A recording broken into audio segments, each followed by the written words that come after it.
ふーちゃん1個。無理だね。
シャンプータオル、シアール服。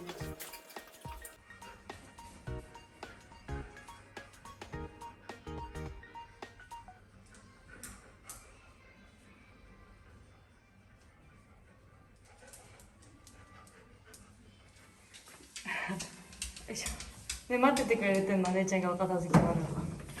あっち行こうか。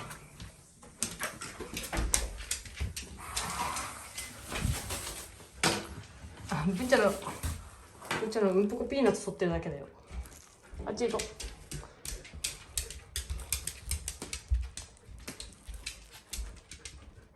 う。お散歩疲れたね。